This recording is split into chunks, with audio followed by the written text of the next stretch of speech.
Señora, le hago saber que el tribunal le va a recibir declaración testimonial en el proceso seguido a los miembros de las 3 primeras juntas militares del llamado Proceso de Reorganización Nacional y que su declaración... El 4 de febrero de 1977, estando yo en mi casa, fui secuestrada. Me subieron a un auto, ni bien el auto dio vuelta a la esquina, me pusieron un pullover en la cabeza, me tiraron en el piso del auto y me pusieron los pies encima. Y ahí empezaron las amenazas de que me iban a matar. Me bajaron, me sacaron el pullover, me pusieron una venda de trapo en los ojos muy ajustada y me esposaron las manos atrás. Yo para ese entonces estaba embarazada de 6 meses y medio, es decir que era un embarazo bastante avanzado. Me torturaron a pesar de mi condición. Me tuvieron encerrada meses. Las torturas eran sistemáticas, constantes, con todo. Voy a contar el caso de una persona a la que no conocía, a la que torturaron durante días enteros. La patota la torturó noche y día, sin piedad, con todos los métodos que he relatado y muchos más. Cuando la patota se fue, señor presidente, los guardias comenzaron a hacer un asado, a tomar vino y a emborracharse. Y a uno se le ocurrió torturar a este prisionero y comenzaron a torturarlo nuevamente. Esta vez no querían ninguna información, señor presidente. El único objeto de esta tortura, que duró horas, era que este prisionero dijera: me la como doblada y mi madre es una hija de puta. Estuvieron horas torturándolo, tratando de que lo dijera. Y no lo dijo, señor presidente. Él no lo dijo. Lamento haberlo dicho porque creo que es importante, porque aquí se ha hablado de excesos y supuestamente para los acusados estos son los excesos. Lo otro, lo normal, la tortura fría y cruel. Le pido, señora, que relate hechos y no califique. Esto es un hecho, señor presidente. El 15 de abril comenzó mi trabajo de parto. Era mi tercer hijo, ya sabía que iban a ser muy rápido. Llegó un patrullero, me subieron y salimos de la comisaría Quinta. Yo iba acostada en el auto, vendada, los ojos vendados, las manos atadas atrás. Ellos me insultaban. Yo les decía que estaba por nacer mi criatura, que no podía aguantar más, que pararan, que no era mi primer hijo, que sabía que estaba por nacer. Y ellos no hacían nada. El que manejaba y que lo acompañaba se reían. Decían que era lo mismo, si total me iban a matar, que iban a matar al chico, que me importaba. Yo realmente no sé cómo alcancé a sacarme la ropa interior para que naciera, realmente no lo recuerdo. Les grité: ya nace, no aguanto más, paren. Y efectivamente nació mi beba. Y pararon en la banquina. Mi beba nació bien, era muy chiquita. Se cayó del asiento, quedó colgando del cordón, estaba tirada en el piso. Yo les pedía por favor que me la alcanzaran, que me dejaran tenerla conmigo, pero no me la alcanzaban. Ataron el cordón y seguimos viaje. Habían pasado 3 minutos, mi beba lloraba, yo seguía con las manos atadas atrás, los ojos vendados y no me la daban.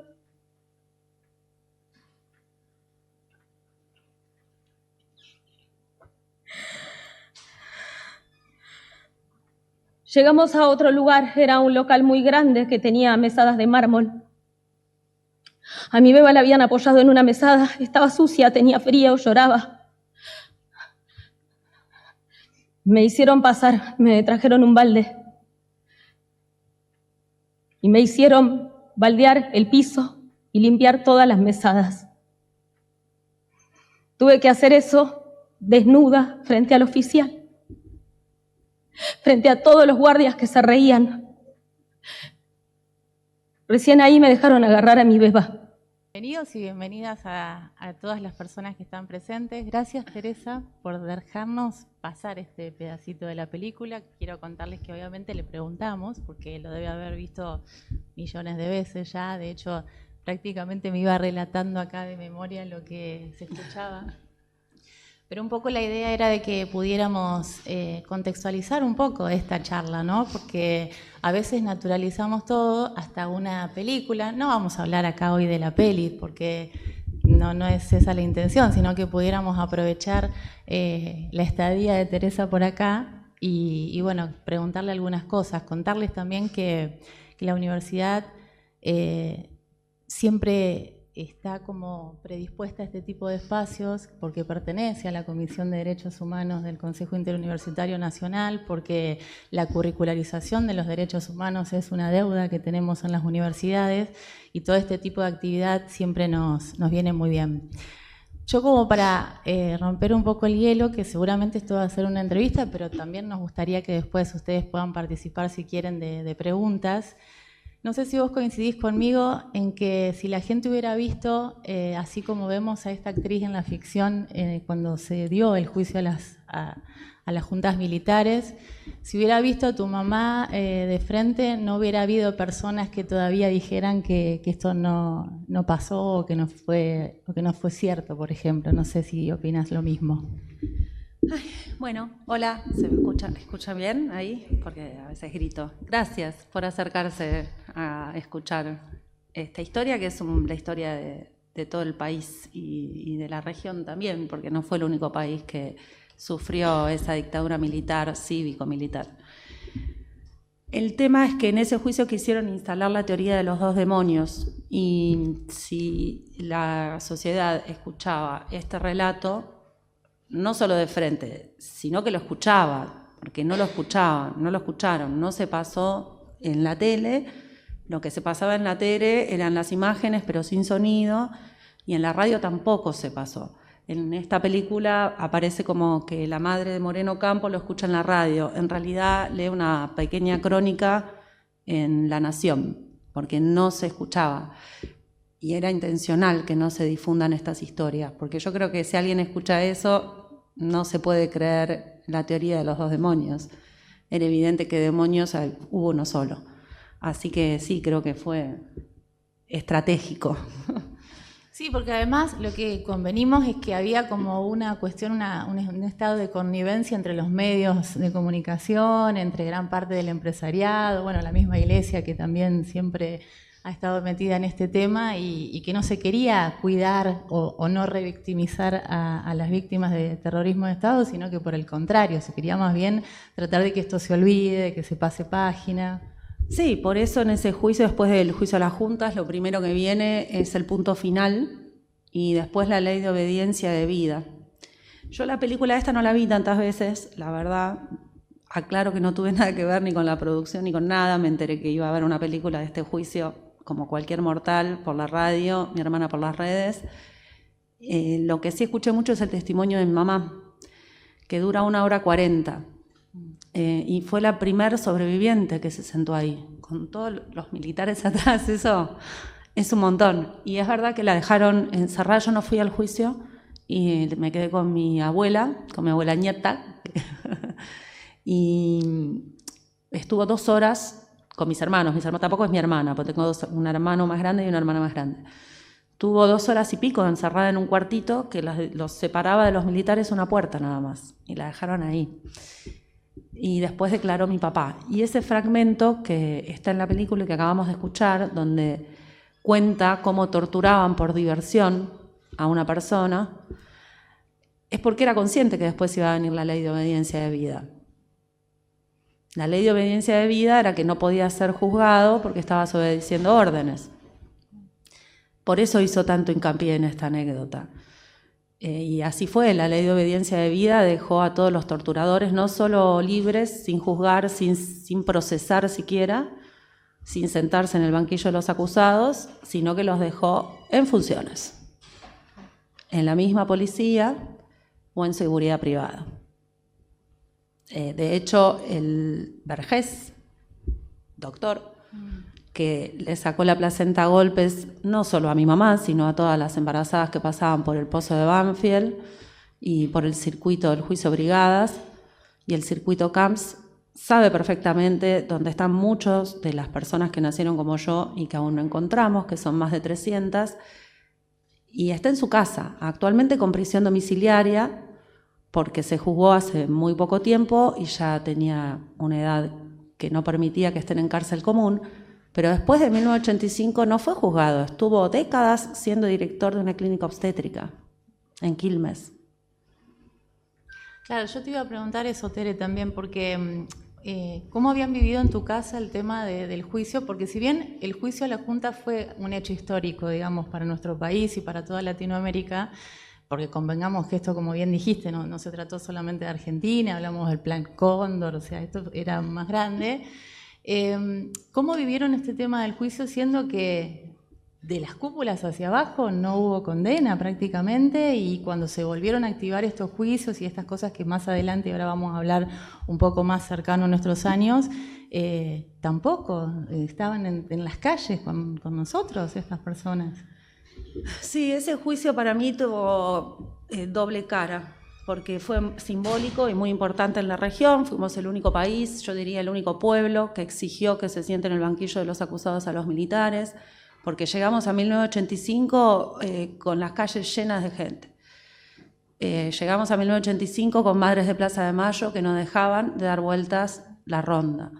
Llegamos a 1985 con familiares que se organizaron y con sobrevivientes que se organizaron para juntar pruebas, porque esos torturadores no tenían su nombre y apellido en los centros clandestinos, tenían sobrenombres. El Turco Julián, el Tigre Acosta, y los sobrevivientes que estaban vendados cruzaban, se contaban las cosas para ver si podían ubicar quiénes eran esos torturadores que no le habían visto nunca, pero por ahí le habían escuchado la voz, las pisadas, el método de tortura. Y por otro lado hubo mucha impunidad, porque esos torturadores quedaron libres y tampoco nunca se juzgó, pero ni de cerca, recién ahora, a la pata civil, a los empresarios, a los poderosos de siempre. Y estos empresarios son los que manejan también actualmente los medios de comunicación, y ni hablar de las redes sociales. En mi casa, como familiar de sobreviviente y como sobreviviente yo, se vivió como un fiasco ese juicio. Fue una desilusión espantosa. De hecho, había militares que no juzgaban porque no existía el delito de desaparición forzada. Era el secuestro. Y un secuestro claudicaba a los 5 años de que había visto, o a los, no me acuerdo cuántos años, 4 o 5 años, que había sido visto por última vez él o la secuestrada. Y cuando mi mamá declara que vio, por ejemplo, a Patricia Uchansky, que se la encontró en todos los centros clandestinos que pasó, dijo, ah, no, pero usted ya la vio hace más de 5 años. Ya está, ya pasó, no los podemos juzgar. O sea que utilizaban su propio testimonio para garantizar la impunidad. Estaban furiosos. Hay un documento de los sobrevivientes, después de ese juicio en 1985, que están furiosos, que dicen que cómo puede ser que no se haya ido a buscar también a los empresarios. Porque en la peli, si bien no me avisaron y yo fui muy enojada a verla pensando que iban a dejar a los fiscales, al fiscal y al fiscalito, Norita le decía al fiscalito, a Moreno Campo, que los iban a dejar como héroes. Ahí dice, vieron que hay en una escena, un testigo que está en una habitación de pensión, dice, no, yo no voy a ir a declarar. Y Estracera, Darín, le dice, y sí, bueno, no lo podemos cuidar, pero no, tiene que venir. No voy a ir, porque el que me torturó es amigo del intendente, vas todos los días a tomar mate y a comer facturas. A mí nadie me puede cuidar de eso. Y Estracera le dice, es verdad, nadie te puede cuidar de eso. Y nosotros como familia estuvimos muy amenazados. Si a Estracera se le metían en la casa y le ponían una cartita, sin forzar la cerradura, sin nada, imagínense a las familiares de los sobrevivientes que no solo no se habían exiliado y no se habían ido del país, sino que se las estaban jurando. Le estaban diciendo, te voy a meter preso, te voy a correr hasta donde sea, porque lo que vos hiciste no puede volver a pasar. Así porque que es de doblemente valiente lo que hizo tu madre, porque pensaba justamente eso, o sea, Tu mamá sale del juicio y se va a su casa y no tenía nadie quien la cuide ni nada. Obviamente le podía pasar cualquier cosa. Esto era súper reciente, digamos. Realmente es súper destacable. Y sobre todo lo que llama mucho la atención del testimonio, no de la película, pero quizás muchos de nosotros también han visto la cantidad de horas grabadas del juicio, ahora que lo tenemos en YouTube y en otras plataformas. La cantidad de nombres que da tu mamá, de todas las mujeres, los hombres que estaban en los distintos lugares, en el Pozo de Banfield, en el destacamento de Arana, cuando ella se va encontrando, cómo en una situación tan extrema, digamos, logra retener toda esa cantidad de nombres que evidentemente sirvió justamente para que los familiares sepan al menos algo. Ustedes ven que acá en la sala nosotros tenemos fotografías de... Este es un trabajo que se hizo en el Archivo Provincial de la Memoria, es mucho más grande, hicimos solamente copias de 7 personas que tienen que ver con estudiantes o profesores de la provincia de Santa Cruz, ¿no? Muchos de ellos lo que dice ahí es que no tienen registro de haber estado ni siquiera en un centro clandestino de detención y exterminio, o sea, solamente están sus nombres porque otras personas como la madre de Teresa dijo, sí, a mí me parece, yo estuve con tal o con cual, pero... Y no sé cómo definirla tu madre realmente para que haya tenido la memoria que tuvo y poder dar toda esta cantidad de datos. Primero no fue la única, si bien mi mamá era doctora en física y tenía una memoria prodigiosa, la verdad, y una precisión para hablar increíble, porque es 1:40, no digo que lo vean porque es bastante terrible, pero aunque sea un fragmentito, no repite ni una palabra, habla de corrido. Yo hablando acá puedo repetir la palabra, decir, y que estoy en un ambiente ameno. Sí. En un juicio, ellas igual cuando salieron, todos los que estaban, bueno, no sé si todos, pero la gran mayoría, por los relatos que he escuchado también de otras y otros sobrevivientes, tenían como un acuerdo de que el primero que salía iba a ver a las madres y a los padres de los compañeros que dejaban adentro. Entonces ahí se empezaban a aprender de memoria, los nombres de sus compañeros de cautiverio se los sabían, pero las direcciones y el nombre de la mamá. Así de 20 personas o más, porque mi papá estuvo con más. Y apenas salieron, no se fueron a Alemania, eso sí es lo único que cambió. Lo que le pregunté a Mitre fue si iba a cambiar algo el testimonio. Me dijo, no voy a hacer un recorte, y me imagino, le dije yo, voy a 1:40, pero si lo iba a alterar al director de la peli. Me dijo que no. No lo alteró, solo una parte que dice, a nosotros nos aterrorizaron, lograron aterrorizarnos y nos fuimos del país. No es cierto, no se fueron. Yo no recuerdo, pero mi hermana más grande, que tenía 5 años ya, dice que discutieron toda una noche a los gritos, mal, que se asustaron, que los calmaban, que no sé qué, y después de esa discusión, no nos vamos, los que se tienen que ir son ellos, y se fueron. Al primer lugar donde se fueron fue a Mar del Plata, donde estaba la mamá de Patricio Uchansky, que fue como la persona con la que más compartió mi mamá.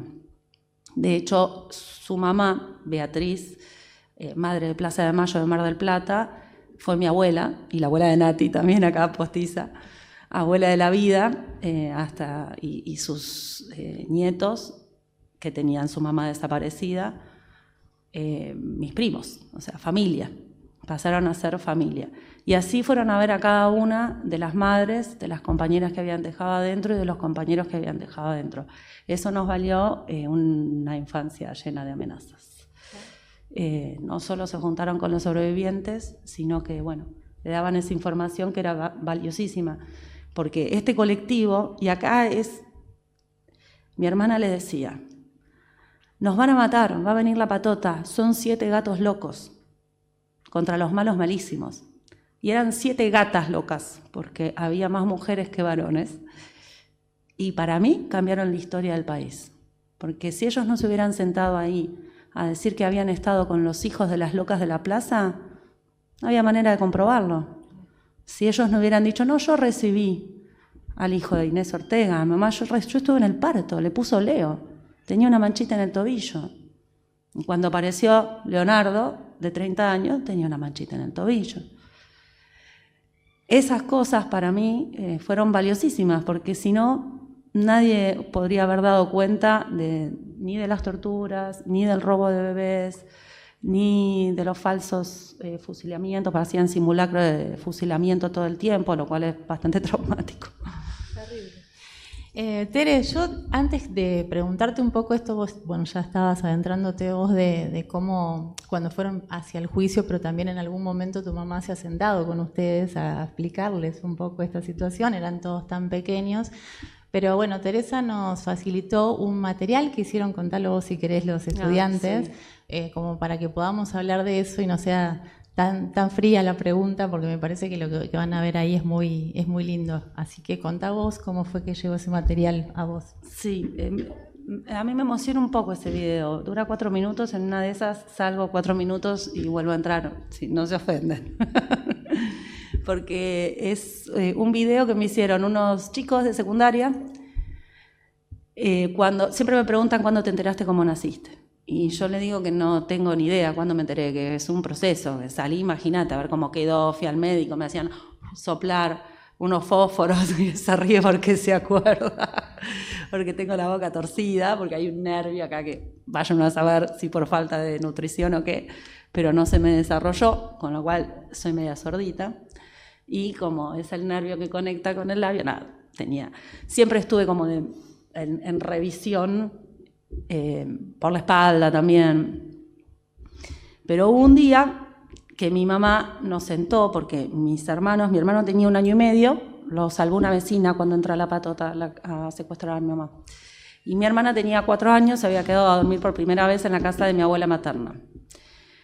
Y creyeron les contaron, no lo creyeron, mi hermano de 1 año y medio no sabe, no se acuerda, mi hermana sí, que se habían ido a trabajar.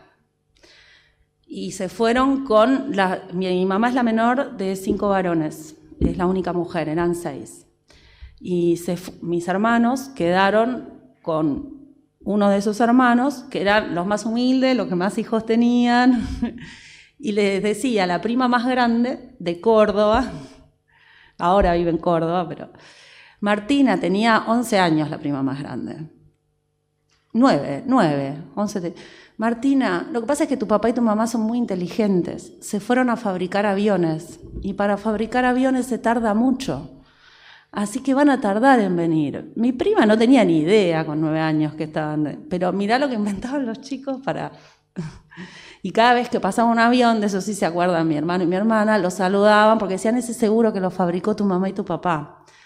Con lo cual, en algún momento le tuvieron que contar que no los habían abandonado y se habían ido a trabajar y a fabricar aviones sin saludar. Y eso fue el fin de semana anterior de declarar en el juicio a las juntas. Porque además se iba a televisar, en ese momento no sabíamos que iba a ser sin sonido, y chiquito y de atrás, y que nadie iba a reconocer a mi mamá, entonces teníamos que enfrentar la escuela después. Yo ya tenía 7, 8 años, y ahí es que nos sientan en la cama.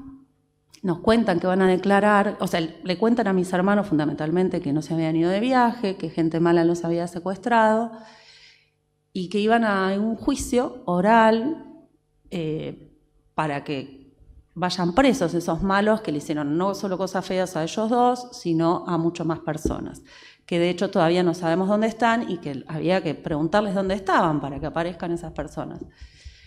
Y mi hermana se pone muy nerviosa. Y le dice, mamá nos va a venir a buscar la patota de vuelta. Nos van a matar a todos, ¿por qué tienen que declarar? ¿Por qué no? Mi hermana ya tenía 12 años. Se pone muy, muy nerviosa. Y gritando y todo, porque yo tenía 8 o 9, de eso me acuerdo. La calman, la abrazan y le cuentan esta anécdota que van a ver en el video. Este video me lo hacen adolescentes de 5º y 6º año, que a veces uno de los chicos también dijo, ¿y por qué hablamos de esto? Si yo no puedo hacer aparecer un desaparecido. Y este video para mí es una manera de hacerlos aparecer. Es una manera, ella nos cuenta esto y dice, tengo que ir a declarar por ellas, que no están y que son las buenas buenísimas. Y es hermoso. Eligieron ellos la música, la voz que van a escuchar es la de mi mamá, en el juicio del 2006, donde declara ella, declara Jorge Julio López, y después de esta declaración nace mi primer hijo y al otro día desaparece Jorge Julio López. esos 13 días que yo pasé en Banfield con Teresa en brazos, Teresa desnuda absolutamente, sin pañales, sin abrigo, sin nada. La inmensa, la indescriptible, la enorme solidaridad que yo recibí de estas compañeras. Todas sabiendo, o prácticamente todas sabiendo que se corría el peligro enorme de que se la llevaran en cualquier momento, como había pasado con los demás bebés. Y realmente tuvieron una actitud fantástica.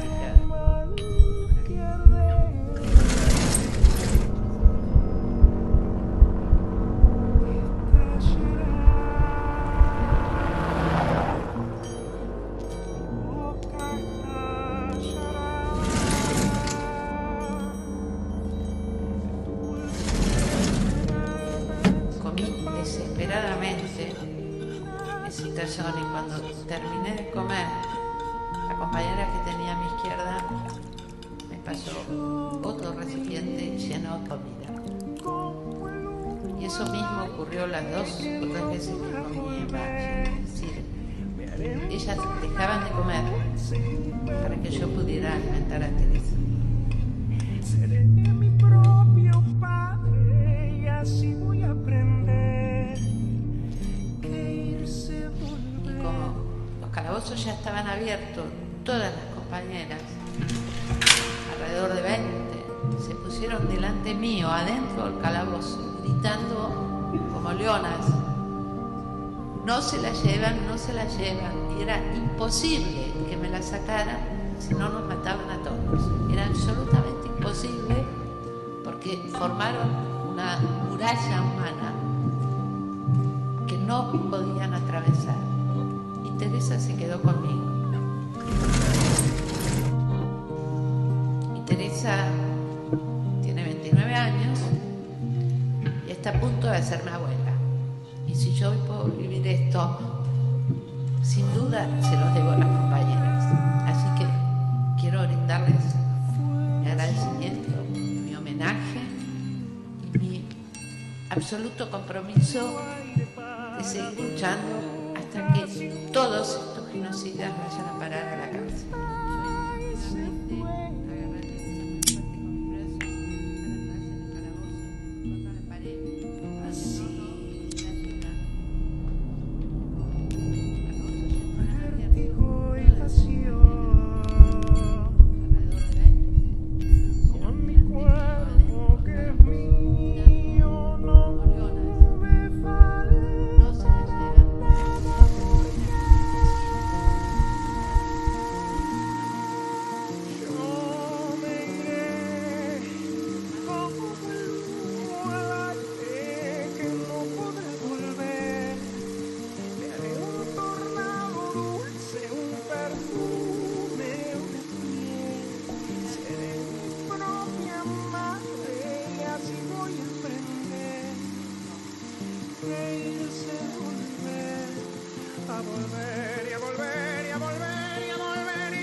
Así voy a aprender que irse volver a volver.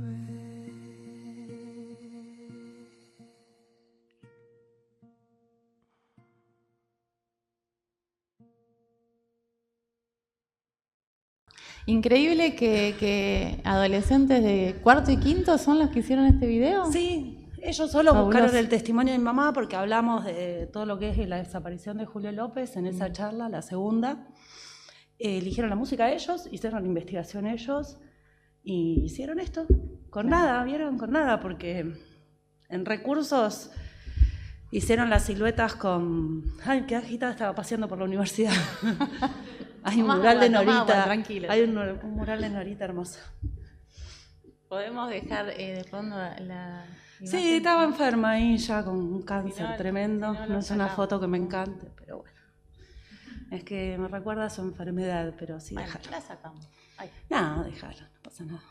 ¿Sabes qué? Te quería preguntar. Bueno, antes de preguntarte esto, quería otra cosa, antes que me olvidara, que también otra de las cosas que me llama mucho la atención, que pinta a las claras, me parece la esencia de tu mamá, vos nos dirás si es así o no, es el cuidado que ella tiene, no solamente que no repite palabras en su testimonio en el juicio, sino que es tan cuidadosa, es tan correcta hasta en el momento donde, que nosotros lo vemos acá en la ficción, pero digo, estar en el juicio no es ninguna ficción, en el momento que ella relata lo que ocurre con este prisionero, con esta persona que tienen secuestrada, que ya la habían estado torturando y que después como que se mofaban, se reían, en función a que dijera algo en contra de su madre y con respecto a él también. Ella hasta pide perdón de las palabras que tiene que reproducir, digamos. Sí, era estratégico porque sabía cómo funcionaba la justicia y el tribunal, entonces era inteligente mi mamá y sabía que tenía que elegir las palabras cuidadosamente y además aclarar que no eran suyas, ¿no? En ese momento. Pero ese fragmento lo eligió específicamente, de hecho el fiscal y el fiscalito no querían que lo diga y ella lo dijo igual, Claro. porque sabía que se venía la obediencia de vida, era como para demostrar que en realidad los torturadores eran torturadores, no estaban obedeciendo ninguna orden, estaban torturando para que una persona diga mi mamá es una puta y me la como doblada. Claro. Y otra cosa es que todos los sobrevivientes destacan lo terrible que era escuchar las torturas ajenas. Incluso he escuchado que era peor que las propias. Claro. Y duraban toda la noche. Toda la noche. Y era terrible, porque además después los tenían que ver, ¿no? Cómo volvían de eso. Y cuidarlos sin tener con qué, porque todas las heridas y todo, bueno, lamérsele las heridas, una literal. precariedad total. Y yo volviendo a este video, me parece que el mensaje, y porque eso también me pregunta mucho, ¿y por qué haces estas charlas? Si no te pagan, si no sé qué, si no sé cuánto. Además de por responsabilidad social, me parece que nos tenemos como que sacar la idea que nos dejó la dictadura, la última dictadura, y que se viene trabajando, o sea, la violación de derechos humanos existió antes, durante, que fue muy cruel, y sigue existiendo ahora. Pero es esto del no te metas. Como el no te metas quiere borrar esta empatía que tenemos naturalmente. Creo que como seres humanos tenemos una empatía. Esas mujeres a mí no me conocían de nada, no conocían a mi mamá de nada. Y sin embargo pusieron el cuerpo, le daban su ración de comida, por empatía básica. No quieren que desarrollemos esa empatía. Quieren que nos quedemos en nuestra quintita, nuestra familia, nuestro ombligo, y si yo estoy bien, no te metas. Y eso es imposible. Psicológica, filosófico y éticamente es imposible. Si el otro que está al lado tuyo sufre, vos vas a sufrir igual. La cosa es qué haces con eso. Si dejás que te coma por dentro, o sea, no es que sufre porque, bueno, una cosa de la vida, estoy hablando de una injusticia, de algo que se podría evitar, de algo que, sabés que se está haciendo mal y que se puede hacer bien, sin que nadie sufra, digamos, porque lo haces, o sea, ¿qué haces con ese sufrimiento? O lo tapo, en este momento es con pantalla, con lo que sea, con entretenimiento, o hago algo. Hago algo con eso. Y mi mamá fue quien fue porque no fue sola, o sea, ella nunca era Adriana Calvo, ella era la Asociación de Exdetenidos Desaparecidos. Ella pertenecía a una agrupación, porque no se trataba ni de individualismo, ni de qué valiente fue ella. Fueron muchas las valientes. Fueron muchas. Hubo una mujer, bueno, la directora de la ESMA, la que fue directora de la ESMA en la gestión anterior, cuando fue secuestrada tenía 16 años. Y cuando vino el juicio en 1985, le hicieron de todo, ¿eh? Los padres no querían que vaya a declarar. Le dijeron, bueno, se la tuvieron que engañar. Sí, vamos, está bien, vamos a tribunales. No está para allá tribunales. Bueno, se baja del auto, se toma un taxi, va y se sienta a declarar. con 21 añitos, 20 añitos. Tremendo. Por eso, no Pero- se trata de heroísmos aislados. No, por supuesto. Además que creo que esto que vimos recién incluso en el video es el mejor ejemplo de esto que se escucha, pero que la gente dice que es relato, pero que nadie se salva solo, ni la salida es colectiva. Es claro, digamos, estamos hablando de que si estas mujeres no se hubieran puesto delante de tu mamá con vos en brazos, es muy probable que te hubieran sacado de ahí. Es más, vos contaste la anécdota que tiran hasta una pastilla de Gamexan porque había piojos, había una precariedad, una mugre espantosa y digamos, están tirándose un veneno con un bebé. Sí, la idea era matarme, Claro. básicamente, porque no me habían entregado. Y así todos se ponen todas en esa celda chiquitita. El Pozo de Banfield es horrible, como todos los centros clandestinos. Tiene celdas muy seguiditas, pero que entra una sola persona acostada. Y ahí se metieron todas, las que entraron, con la pastilla de Gamexane, como que se la fumaron entre todas. Pues si me quedaba con mi mamá, seguro tampoco sobrevivía, porque iba a ser toda para nosotros. No, y además el tema de la anécdota de la comida, porque, bueno, esto no es una cuestión menor, digamos, también tiene que ver con algo muy personal, pero que vos sos una sobreviviente de este Sí. episodio, de esta historia. Tu mamá estaba en un embarazo avanzado, pero es el momento en el que más tienen que alimentarse, tiene un bebé en la panza, o sea, comer una sopa que era nada, digamos. Y estos problemas posteriores que genera esta situación también. Sí. Es así. Me costó igual asumirme como sobreviviente, ¿eh? Ujú. La sobreviviente era mi mamá y mi papá y bueno, y las compañeras y compañeros de la asociación. Yo no tenía memoria consciente, no me acordaba de nada, la había sacado regalada. Sí. Para mí la saqué, o sea, siempre me consideré afortunada porque no solo estoy vivita y coleando, sino que tampoco perdí mi identidad. Claro. No me crié con personas que me robaron, No, básicamente. Claro. Bueno, recién contábamos este episodio de Julio López, nunca la felicidad puede ser completa, ¿no? Porque cuando había sido, por decirlo de alguna manera, vos acababas de ser madre y ocurre esto de la desaparición también en democracia, como hemos hablado, de Julio López, cuando en esto era el 2006, comentaste. Sí, porque con esto de que nunca se fue a buscar a los responsables intelectuales de este plan Cóndor, que fue económico, la impunidad siguió siempre. Esto de que la derecha volvió... Yo una vez, o sea, en todas las gestiones de democracia tuvimos amenazas, en todas. Culminó, siempre eran amenazas que no llegaban a pasar a la acción. Con Julio López pasaron a la acción. Y fue terrible, porque desaparecieron a un sobreviviente que estaba declarando en los juicios. A ver, en 1985 terminan los debates, no hay más debates orales. Los únicos que se sigue juzgando y buscando es la apropiación de bebés. Y lento, muy, muy lento. Nadie quería encontrar a esos bebés, que eran nenes en ese momento de 8, 9, 10 años. Recién en el 2006 es el primer debate para condenar a Echecolás. De 1985 al 2006, silencio absoluto. Nada, punto final. La ley de obediencia de vida fue cuando se llenó la Plaza de Mayo, los cara pintada. Bueno, ahí transaron que nos iban a juzgar a cientos de militares y policías de la bonaerense, de Capital y de todas las provincias. Nos van a ¿por qué? Por la obediencia de vida. Impunidad hubo siempre. Entonces,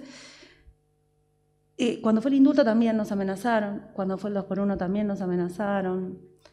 Y en el 2006, Julio López lo había visto Echecolás, y lo había visto haciendo paredón, lo que demostraba que era un genocidio, se estaba incorporando la figura de genocidio. Era un montón. Y lo desaparecen a Julio López, no era mediático Julio López. Era un viejito. A mi mamá, o sea, la escena del 2006 fue muy angustiante. Yo estaba recién parida, trataba de fingir demencia para poder pero también me amenazaban a mí, diciendo: decirle a tu mamá que deje de buscar a López porque vas a aparecer abajo de las ruedas de un camión, que se va a meter las denuncias, que te va a tener que buscar a vos y a tu hijo. A la hija de Nilde Eloy, en ese debate eran 3 testigos. Julio López, testigo ocular; Nilde Eloy, testigo vivencial, porque además fue violada por Echecolás, y también vio un montón de cosas; y mi mamá, que era testigo de contexto. No existía la figura de testigo de contexto, pero mi mamá se le puso en la cabeza de que... Y la metieron. Metieron la figura de testigo de contexto porque además ella cruzaba datos y tenía unos Excel maravillosos y unos PowerPoint y explicaba el circuito CAMPS. Porque ella lo había hecho además, el circuito CAMPS. Y ahí es cuando recuperan un sábado el pozo de Banfield, que seguía funcionando como comisaría, la parte de adelante. Le dan las llaves a mi mamá y a los vecinos de Chau Pozo, eran un colectivo. Eso fue el sábado. Yo estaba a punto de parir, no la acompañé. Además, entrar embarazada al pozo de Banfield iba a ser un poquito fuerte. Yo creo que más de una amiga, Nati, habrá dicho, habrá sido una, ¿te parece tener que entrar embarazada al pozo? Bueno, no. El domingo nace Iker. El lunes desaparece. El viernes es el testimonio que escucharon en el video. El sábado recupera el pozo de Banfield. El domingo nace Iker. El lunes López desaparece, nunca vuelve a aparecer. Y nos amenazan a todos. A la hija de Nilde Eloy le mandaban audios de su propia madre siendo torturada.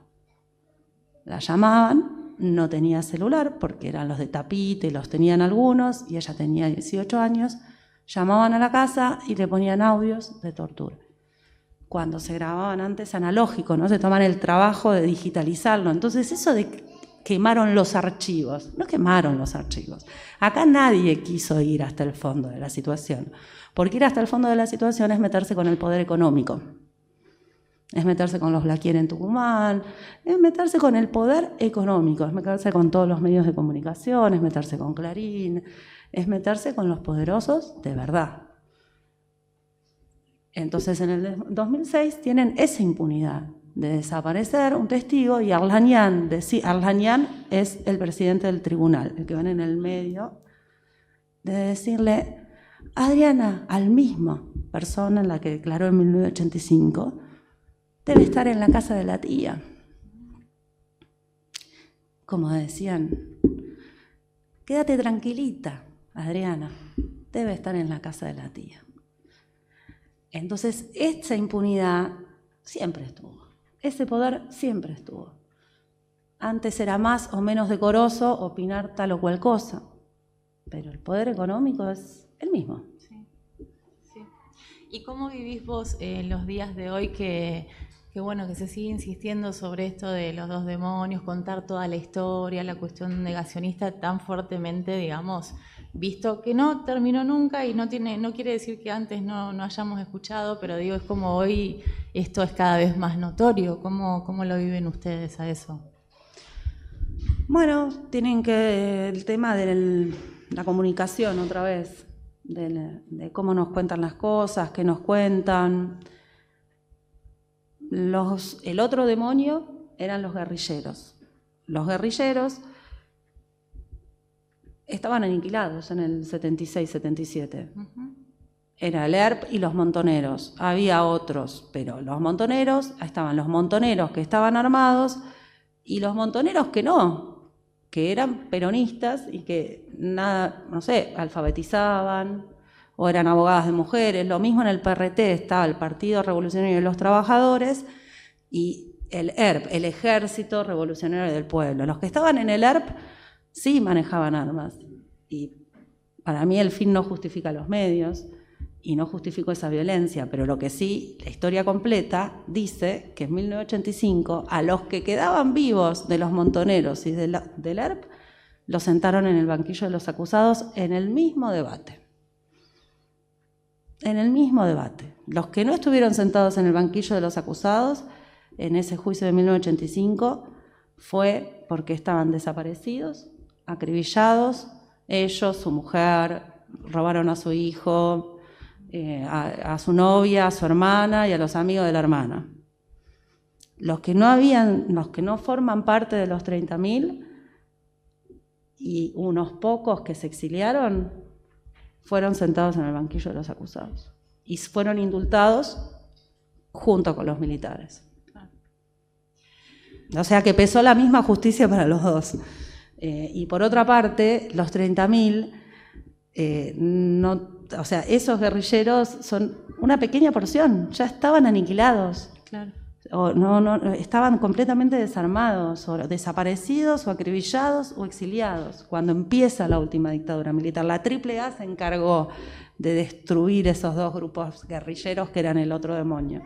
Después se llevaron obreros que defendían sus derechos, a profesoras empáticas, a profesoras de secundaria que ayudaban a los pibes, profesora. Mi mamá era profesora de secundaria y en la universidad. No pertenecía a ningún partido político. Mi papá lo mismo. Se llevaron a esa gente, a obreros, a maestras, a profesores, a estudiantes, muchos estudiantes. Hay un ala de ciencias exactas de la Universidad de La Plata que lleva el nombre de la sala de tu mamá. Sí, y en la UBA también. Sí, porque están devolviendo los legajos como trabajo de investigación. A mi mamá en el juicio de 1985, al que me lo comentabas vos, cuando termina, Arlanian le pregunta si tiene algo más para decir. Y ella dice, sí, que me devuelvan el trabajo. Nadie me quiere devolver el trabajo. Ella trabajaba de obrera en una fábrica. Me hicieron un montón de pericias psicológicas, todas van bien, pero nadie me quiere devolver el trabajo. Y la universidad le decía, bueno, vaya a buscar, para nosotros usted abandonó el puesto, entonces le echamos. Por eso esto de la reparación de legajos, no es que abandoné el puesto, no renuncié, no me fui, está desaparecido. Claro. O sea, el estudiante no dejó la carrera, lo desaparecieron. Sí, es importante. La Universidad de La Plata está haciendo un trabajo muy importante de esto de restitución de los legajos, porque claramente en muchas universidades pasaba esto que dice Tere, ¿no? Que las personas decían que habían dejado el trabajo, que se habían ido, habían hecho abandono del lugar de trabajo, ¿no? Entonces se empezó a hacer un relevamiento, no todas las universidades lo tienen, pero esto empezó y ya hay restitución y se les pudo dar, los legajos se les pudo entregar a las familias para, bueno, en parte reparar esta situación de decir, no, tu mamá, tu papá no se fueron, no abandonaron el trabajo, los secuestraron, los torturaron, los desaparecieron, ¿no? Bueno, nosotros tenemos mucha gente en el público que seguramente te va a querer hacer preguntas. Así que no sé quién se anima, no sé quién quiere romper el hielo o hacerle algún comentario a Teresa. Me parece valioso que hoy pudiéramos juntarnos acá, porque vos sos semilla de memoria, Tere. Es así. Bueno, te tenés que hacer cargo. No sé, lo intento. Así que bueno, no sé, alguien que quiera comentarle algo, decirle algo, hacer alguna pregunta. Sí, o una reflexión, ¿no? Y hablar también de un poco de la actualidad, de conectar un poco lo que pasó con lo que pasa, ¿no? Ella me hizo esa pregunta y veía quién es nuestro flamante ministro de Justicia, Cunio Libarona, defensor de genocidas. Claro. Y cuando no condenás a los responsables intelectuales pasan estas cosas. Nada más se agazaparon un poco. Hola, creo que este micro... ¿Este es Mel? Ah. Pensé que iban a preguntar vos, Mel. No sé si alguien quiere hablar.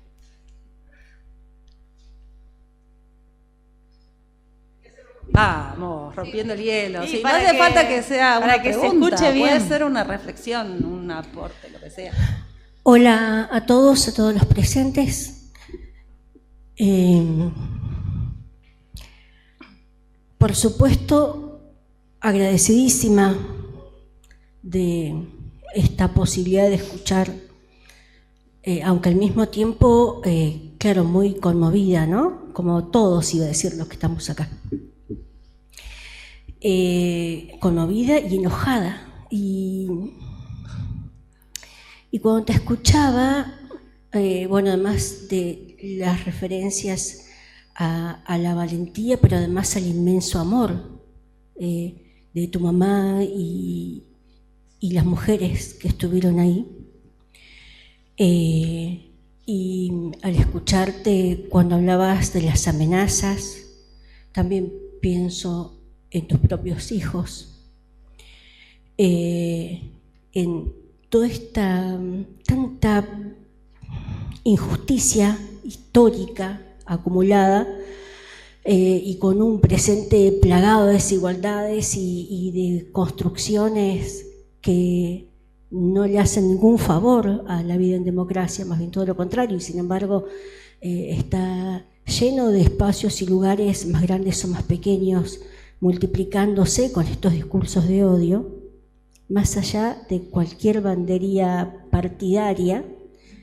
Marco lo partidario porque sí creo que es político, que corresponde que así lo sea, digo en el sentido amplio de la palabra, ¿no? Y más que no es una pregunta, es un compartir estas sensaciones, pero pensando en esto de las construcciones que podamos ir haciendo nosotros en nuestra cotidianeidad para darnos sentido a un colectivo que sin necesariamente ser parte de algún tipo de organización podemos y queramos seguir sosteniendo en las aulas universitarias, en mi caso y de varios compañeros presentes, la no naturalización de estos discursos ni dar cabida a las negaciones de estas cosas que han sucedido. Pero también quería preguntarte cómo, quizás es casi una pregunta ingenua y más bien retórica, de dónde sacan fuerzas, ¿no? Esto para seguir, aún siendo parte de los colectivos, pero claro, hay un atravesamiento personal, familiar fuerte, y que el enojo y la rabia y las desilusiones no pareciera que les dan como más, no sé si más energía, pero sí sostienen la capacidad de lucha, ¿no? Y esto que decías hace un rato, no se trata de que si alguien paga o no paga en términos monetarios, se trata de construir más allá de intereses pequeños, sino de pensar en el futuro. Eso. Bueno, gracias por la reflexión. No tiene que ser pregunta. ¿De dónde saco fuerzas? No sé, yo me frustro, me enojo, me quejo, hago todo lo que hacemos todas. Puteo a los cuatro vientos, bailo, de mis hijos, de las amistades, de la vida, que es una sola, ¿no?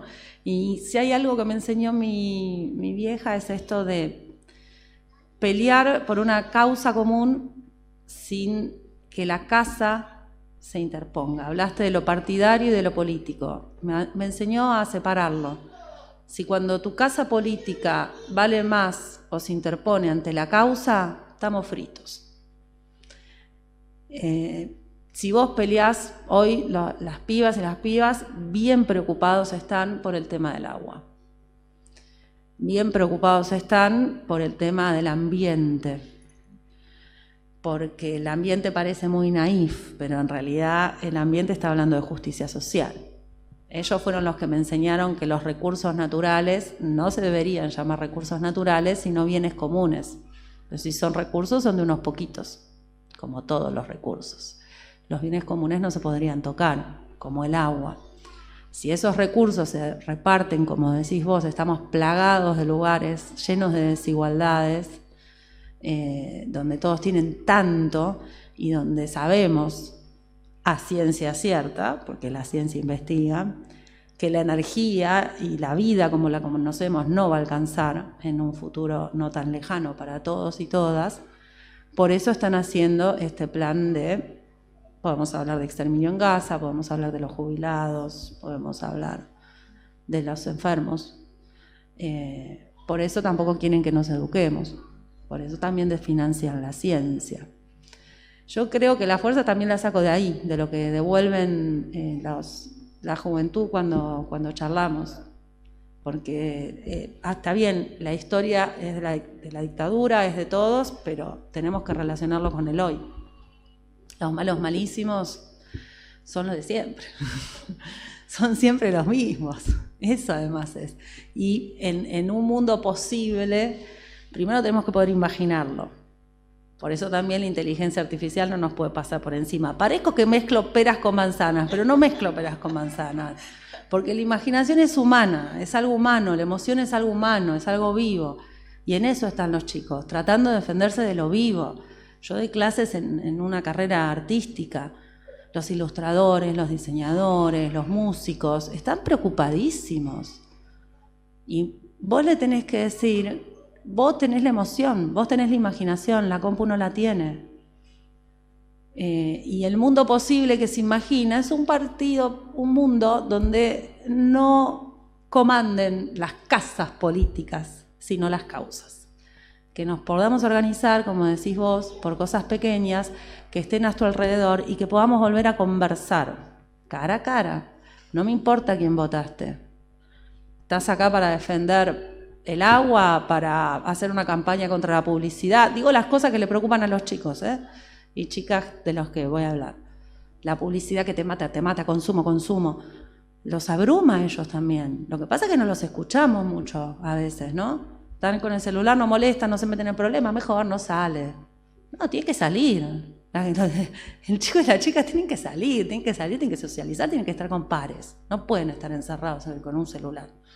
No puede ser.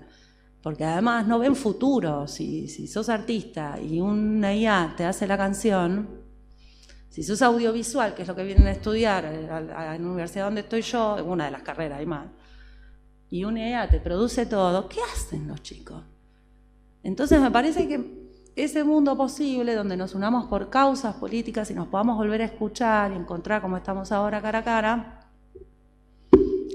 no está tan lejano, no es tan difícil. Nos quieren hacer creer que es difícil, pero no es tan difícil. Bueno, buenas tardes a todos, a todas. Esta mañana la conocí a Tere de una manera muy, muy linda y bueno, le dije, me comprometí a estar, iba a estar de todas maneras porque me convoca la causa común, que creo que es uno de los grandes aprendizajes de la nota periodística de esta mañana, en la que todos la pudimos escuchar y conocer. En primer lugar, te agradezco que hayas hecho este espacio en una agenda que era familiar y de amistad. Le tienen que agradecer a Nati, a Simón y a Ariel, porque grande fue no me mi querían sorpresa. prestar. Exactamente, grande fue mi sorpresa cuando esta mañana la recibí y venía con Nati, que la conozco de hace un montón de tiempo.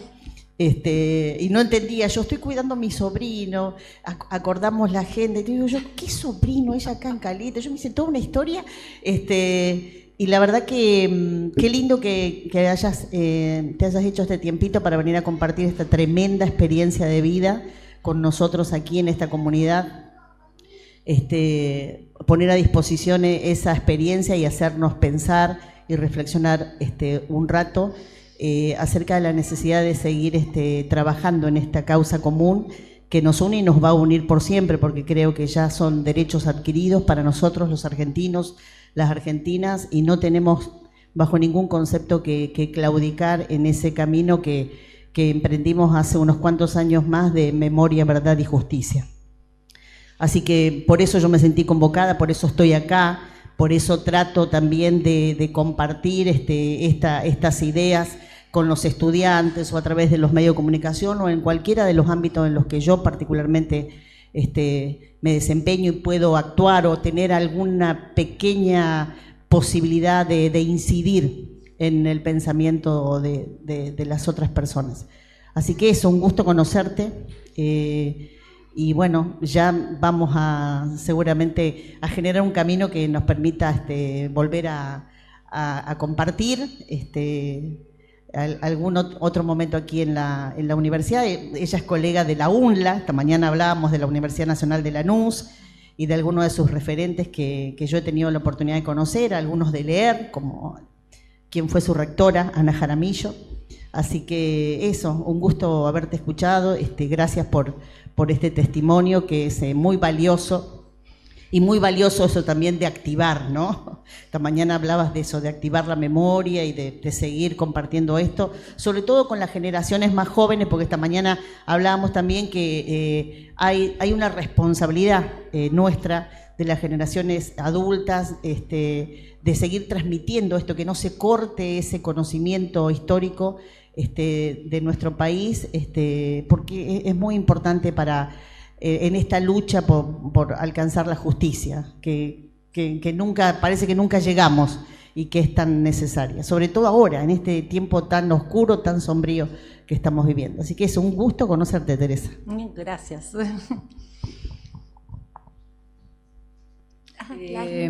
Ahí va.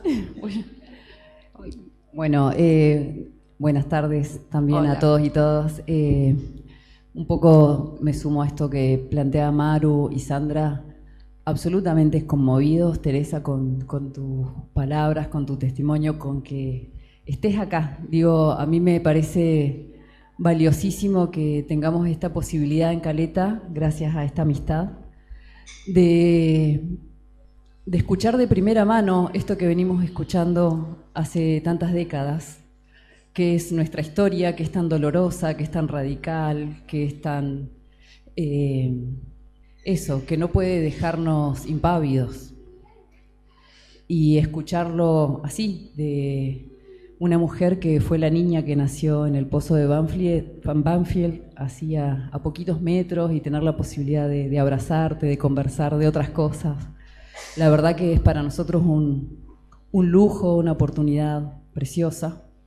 Así que también agradecidísima por esto, por este tiempo.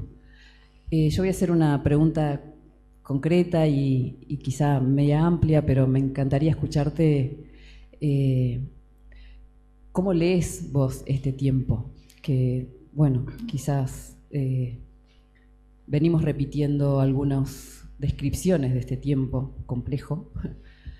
¿Y a dónde depositas la esperanza? Como yo lo leo, no es una dictadura militar, empezando porque no están los militares. Si bien hay un brazo armado que es la represión, por ejemplo, de todos los miércoles en el Congreso, es la represión a los pueblos originarios cuando defienden justamente los bienes comunes, el agua. Hay una violencia total cuando le dan territorios y extensiones de tierra enormes a magnates y se la niegan a un colectivo que está ahí hace siglos para explotar esos mal llamados recursos naturales.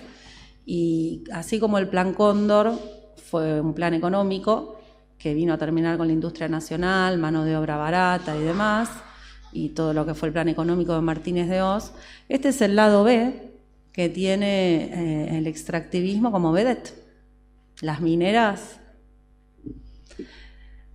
son Voldemort, la verdad, porque son capaces de cualquier cosa con tal de llevarse los pocos recursos energéticos que hay en la tierra. Lo que pasa es que ahora no necesitan una dictadura militar. Ahora lo que están es con los mismos medios de comunicación, porque son los mismos dueños, nunca nadie los fueron a juzgar, se pasaron, viste, estas cosas se heredan, lo mismo que la violencia policial, se hereda, como nunca los metieron presos, hicieron escuela, ¿no? Los enseñaron, el curso de policía, anda a pasarlo, fíjate. Es difícil, por más que uno quiera ser una buena o un buen policía, es difícil de lo podrido que está todo ahí adentro. Me parece eso, que es como el lado B y que la estrategia es el que no nos escuchemos, que nos aislemos, sectorizar. Antes era 2 demonios, ahora sos cuca o libertario. Da igual. Antes era subversiva, ahora las mapuches son terroristas. Yo digo subversiva. ¿Es bueno o es malo? Le pregunto siempre a los pibes. ¿Qué me dicen de subversiva? ¿Bien? ¿Más o menos? Y se quedan, ¿no? Como... no sé, me dicen. Bueno, las del video eran subversivas. Las que le daban, la primera que le dio el plato de comida a mi mamá fue Manuela Santucho, una que estaba en el PRT, en el Partido Revolucionario de los Trabajadores. La que arenga también, y como estaban las celdas abiertas por el Gamexán que iban a tirar. También esa Alicia Dambra que estaba en el PRT.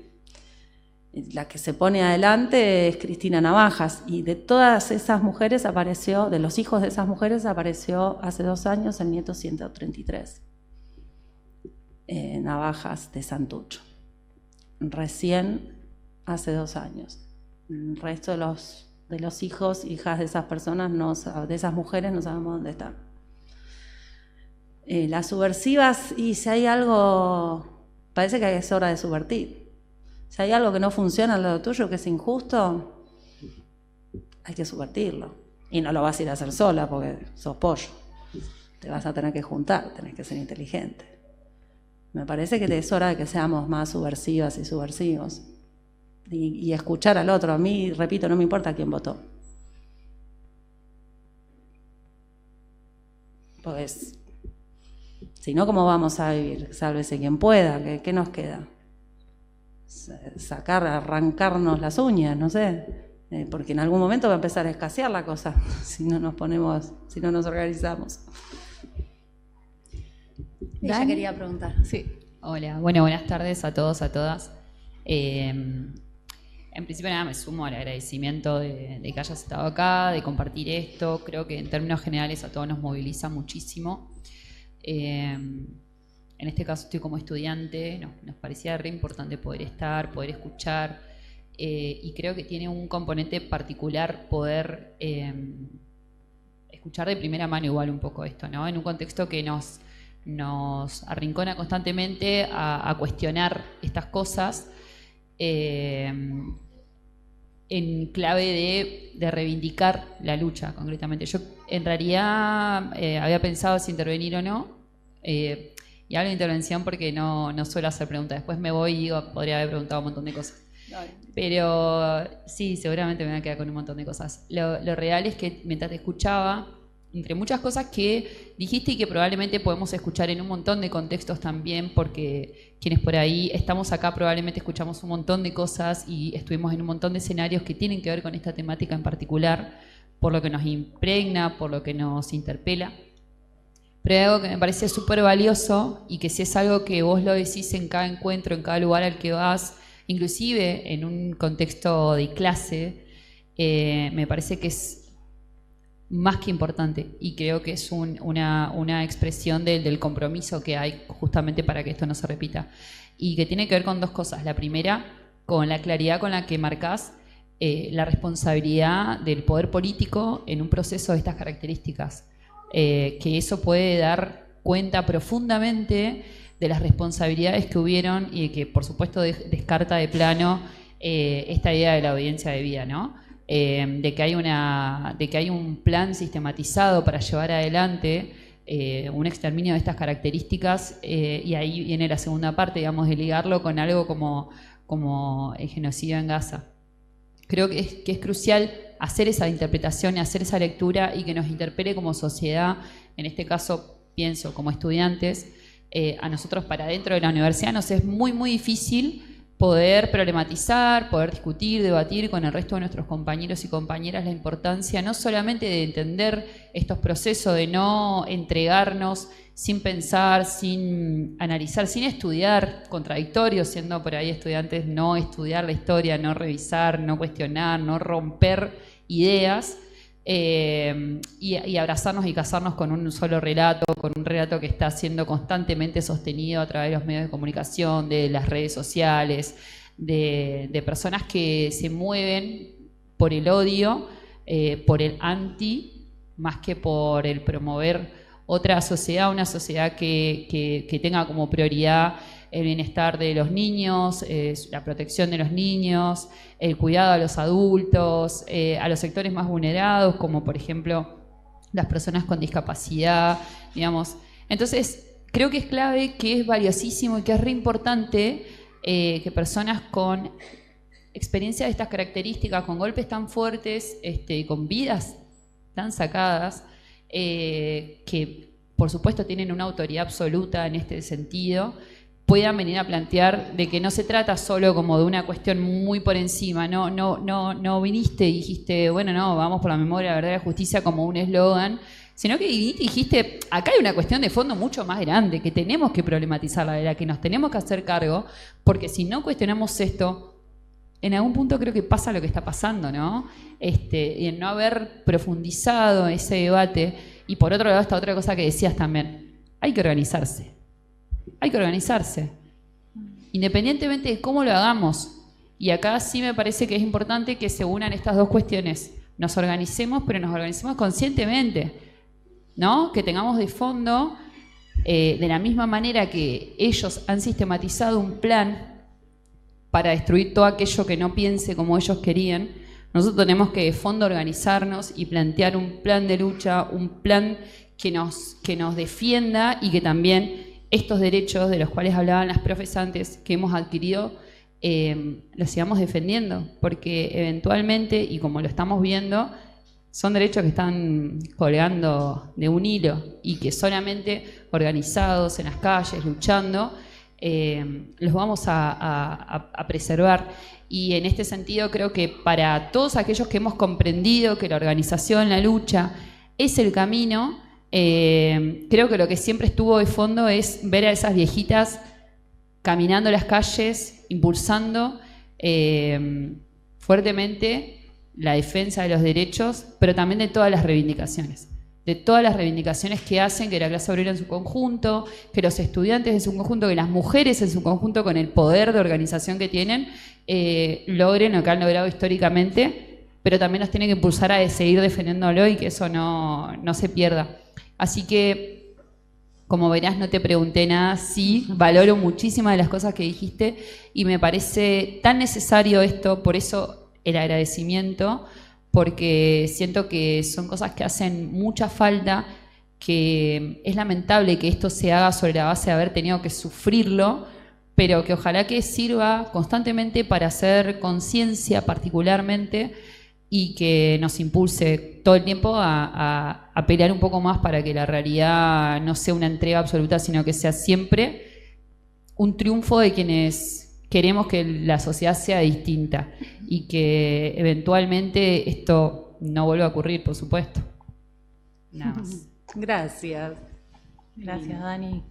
Bueno, a propósito de esto que decía Daniela, era algo que hablábamos hoy, antes que comenzara la charla, nos noticiábamos de dos madres de la línea fundadora, madres de Plaza de Mayo, que fallecieron. Una de ellas, una de las últimas madres de la línea fundadora de Neuquén, que tenía 100 años y hasta marzo de este año daba vueltas en el Monumento de la Mujer allí en su localidad para todos los jueves, como hacen las madres y las abuelas en Buenos Aires.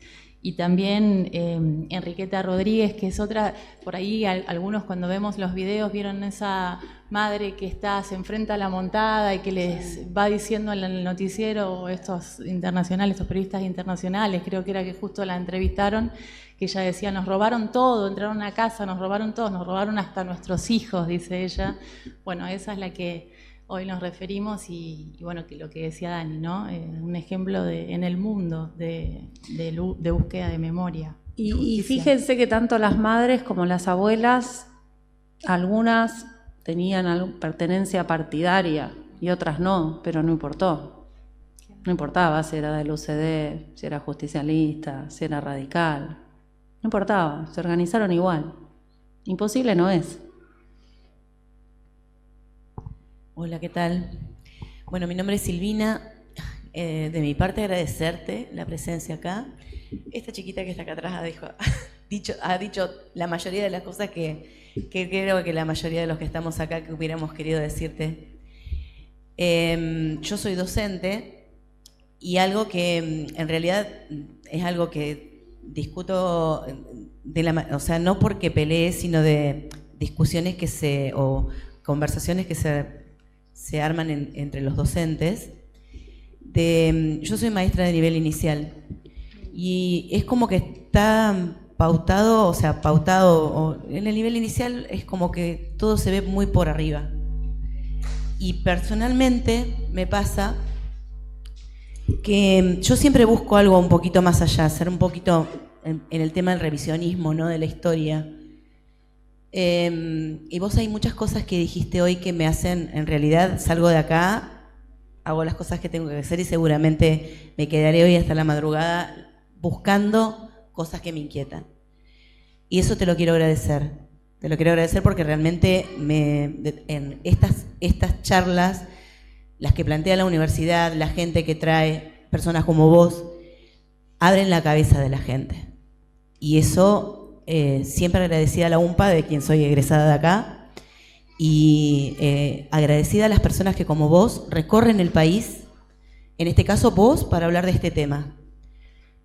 Pero la verdad que nada, simplemente gracias por hoy, por estar acá. De nada, bueno, me voy a poner colorada. Sí. Igual no recorro el país, ojalá, yo voy a visitar a Nati. Las charlas las doy en el conurbano bonaerense, La Matanza, Budge, más al fondo, pero el país todavía no lo recorro. Me encantaría, ¿eh? Bueno, nos ponemos en campaña. Hola, soy la señora Eva. La señora Eva. Yo en realidad quería unirme a Sandra Díaz con una palabra que dijo tan importante que rescato por tu madre, por vos y por lo importante que es el testimonio. Sí. Tenemos que buscar testimonio. Quedémonos con esa palabra porque es lo que nos enciende, es lo que hizo a tu mamá una mujer tan valiente, a vos hoy acá y a todos los que alguna vez hemos estado quizás en esta casa o desde algún lugar escuchando testimonios que nos penetran la piel y bueno, nos hacen darnos cuenta la historia tan fuerte que hemos vivido los argentinos. Yo soy de la generación que nos contaban esta historia mirando La Noche de los Lápices, ¿no? Bueno, y yo con un primo mío que estuvo preso en La Plata, vi esa película, yo tenía 8, me parece, muy pequeña o 9, no sé. Casi ¿a los 8 años viste esa película? 11, sí. Nosotros con Nati la vimos a los 12 y quedamos traumatizadas. Sí. ¿A los 10? Nah, estábamos en 7º grado. Sí, yo soy un poquito, soy bastante más grande. Tenés 12, 13 tenés. Sí. No, pará. No, sí, a los 11, sí. O sea, soy más grande que ustedes, la vi antes que ustedes, claro.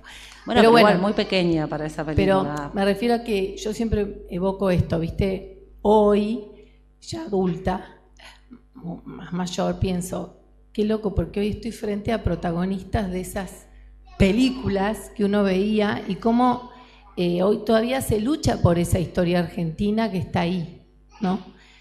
Y qué importante el testimonio, eso rescato de tu madre, de vos y de todos los que las han acompañado siempre y de gente acá mismo que ha tenido esa valentía, ese orgullo, ese coraje del testimonio. Así que a partir de ahí creo que se construyen muchas cosas. Sí.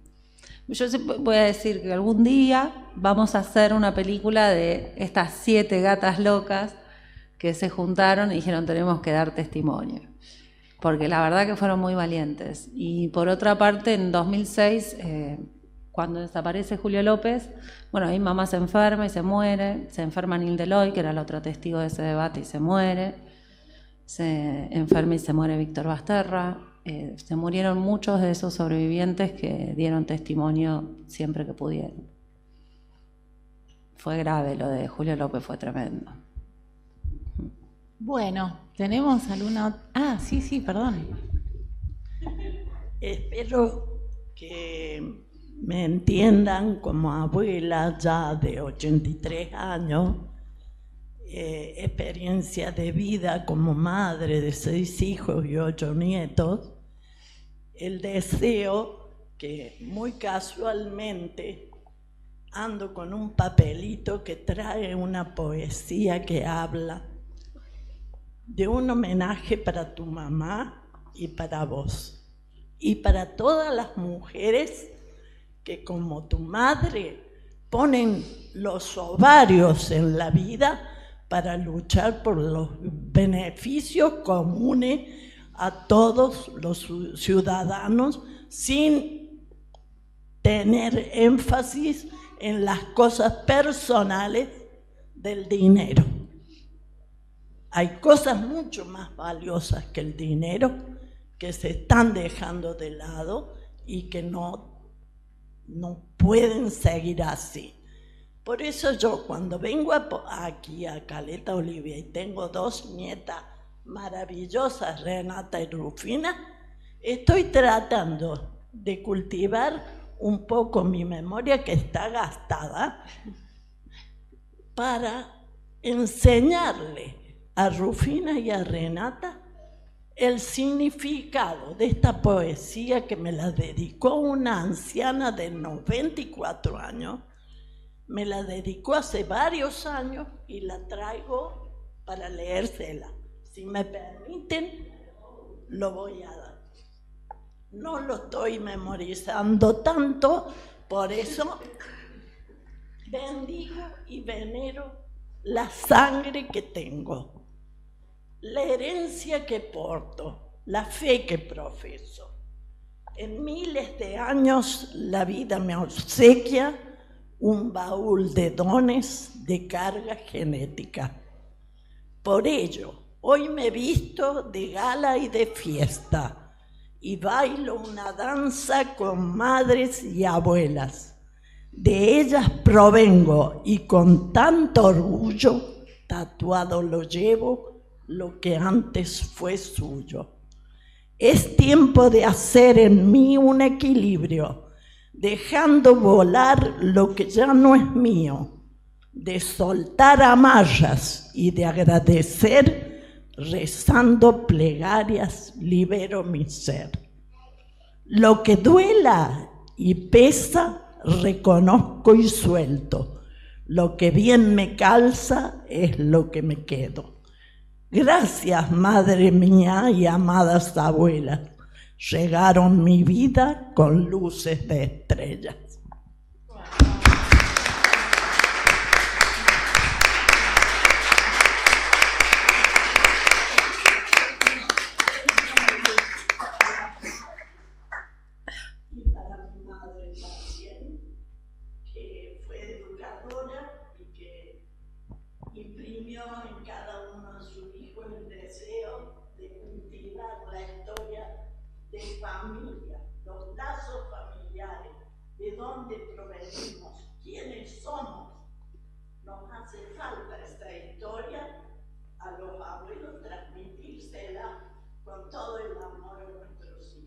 Es base de una educación mejor para el futuro.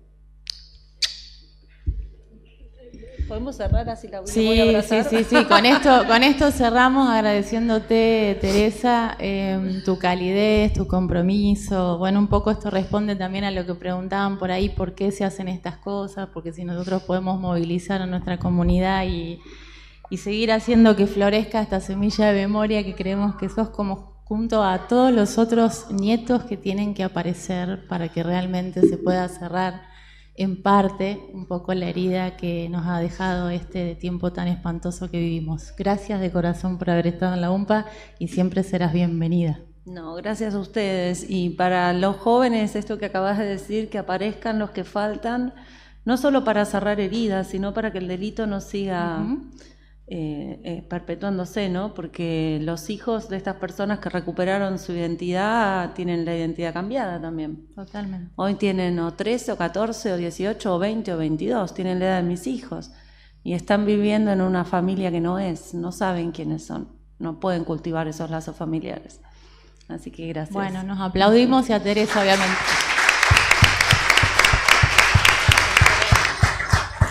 No.